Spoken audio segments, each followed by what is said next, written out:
Welcome back to Rattling Junkie. My name is David, and today I will be talking about how to square your bear.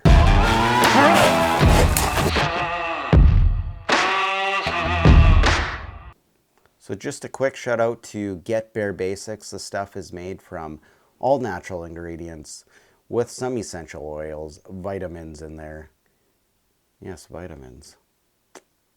And the main ingredient, and what I mean by main is the most important ingredient, is bear fat. It's very healing for your skin and it makes your skin smooth. So husbands, if you want to get your ladies a little gift, get them this and you'll both appreciate it. Trust me on that. So what do I mean when I say to square your bear? Well, it's a simple measurement from nose to tail, and this is when it's skinned out. You skin it out, you lay it down flat. I'm going to go over step by step how I do this. So you skin it out, lay it flat, measure from nose to tail, and then front claw, the middle claw, over the top of the back to the other middle claw. You add that up, you divide by 2, and you get your square measurement. Well, we've all seen those pictures of those giant Alaskan brown bears all pegged out and stretched out. And I don't know if that's where the square measurement originated from, those Alaskan frontiermen, but it sure is a cool way to talk about how big a bear is. Yes, people can fudge the numbers. They can pull it from the nose to the tail, and then the other measurement they get from the middle claw to middle claw, and they can inflate the measurement. So this isn't a pure measurement. It's not a true measurement because there's too much human error involved. So that's why Pope and Young, Boone and Crockett, they go with skull size. It's something that is very rigid and cannot be manipulated. So when people say they shot a 7-foot bear or 7'4" or 6.5, just be mindful that they could probably tack on a couple inches, 2, 3, if they're pulling even more. Like this is no tractor pull. We're going to be honest about it, and I'm going to show you the honest way to do it. Number 1, we need a bear hide. Step 2, we need a tape measure. Step 3, lay it out flat.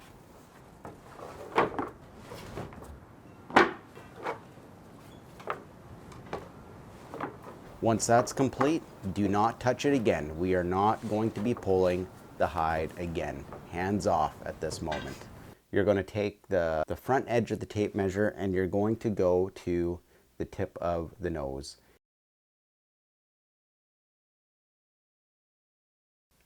Then you're going to go to the tail, and you don't have to go right back to the very tip of the hair.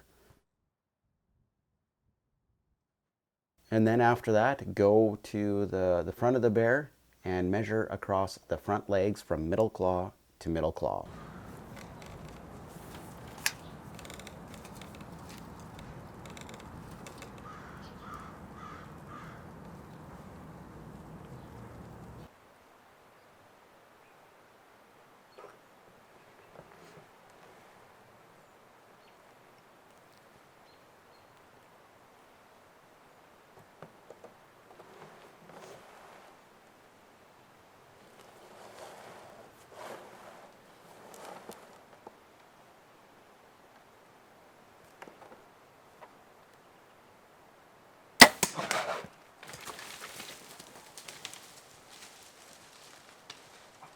Just to end this video, I want to go over some trail cam pics that I've come across.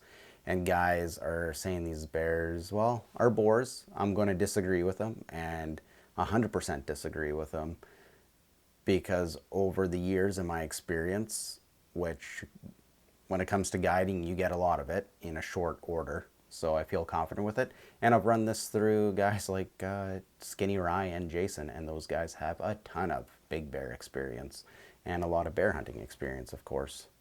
Well, just to give you an idea, Ryan's been hunting bears longer than I've been alive. So, and has gained a reputation, even though he doesn't like to admit it. He's a pretty humble guy, but well, I'll pump his tires for him if he doesn't want to do that himself. So let's come to this bear. So I blew up the trail cam photo, and the first thing I see on this bear, without even seeing any of the vegetation, is it looks compact. Yeah, kind of looks roly-poly. Shaggy hair, long hair, big rear end compared to the front shoulders. And the biggest giveaway for me is how the ankles, the front ankles or wrists, whatever you want to call them, they taper down quite small compared to a boar. Yes, you might not see this right away. It's going to take some time to gain that experience. But if you just take the moment when you're in the bear stand to try and judge a bear, you're going to be better off. You're going to be more confident when you draw back that bow or you put that scope on an animal and you decide to take the shot. And so you're going to be confident that you're taking the right bear. Here's that sow zoomed out. Now you can see how big she is compared to all the other vegetation. Those trees look quite mature, and you can tell that here definitely it's very easy to tell, at least for me. I hope it is for you if you've been doing your homework and due diligence on this, that it's a sow. Just all the body composition and structure to me screams that it is definitely a sow. Moving on. The bear on the right is a gigantic boar. That's a jumbo bear. On a great bait we have up with stick flingers called Determination. That bait's insane. For the guys that have been up there, you know what I mean. There's been a couple of extractions to get guys out of the tree stand because that's how many bears there are. But you can just see the body structure compared to that sow. Yes, the pictures are a little bit different sizes, so yeah, you might be thinking that's not a very accurate representation, but if you just look at the body structure, you'll be able to see. So in this photo, you can tell that giant boar has a small rear end compared to its shoulders. Its shoulders are quite big. You go look at the sow on the left, small shoulders, big rear. This is another trail cam picture that somebody posted up online asking if it was old enough to shoot. Well, my response is I look at it. Initially, it looks like, oh, it's taken up a lot of the frame. But then I look at it, give myself a couple seconds to look at it. It's definitely a mature sow. Yeah, it's a big sow. But why do I say it's a sow? Well, look at the front shoulders. Tiny compared to the ratio of the hind quarters. The rear is quite a bit bigger. And then to go a little bit further, again, the front ankles, it tapers down. And I think that's just a result of having small front shoulders compared to the rear. And you can look at the head too. Even though in my past video I said don't concentrate too much on the head, and which I still agree with. But if you're experienced or if you want to challenge yourself a little bit, you can start looking at the head composition here and where the ears lay. And the ears are definitely right on top. A lot of sows will have them right on top. Let's compare her to that big boar. And you can just see right here, it becomes very, very apparent that the structure of these bears is totally different, and that the bear on the right is definitely a mature boar and the bear on the left is definitely a mature sow. So now that you know how to measure a bear, what can you do with this? Well, you got to bear hunt more than once so you can gain the experience. What's a good goal to have going into your first spring is probably to shoot a bear that squares over 6 feet. It's going to be a good representation of a black bear. And as you get more experience, yes, you can then go to 6.5 and then that elusive 7-footer.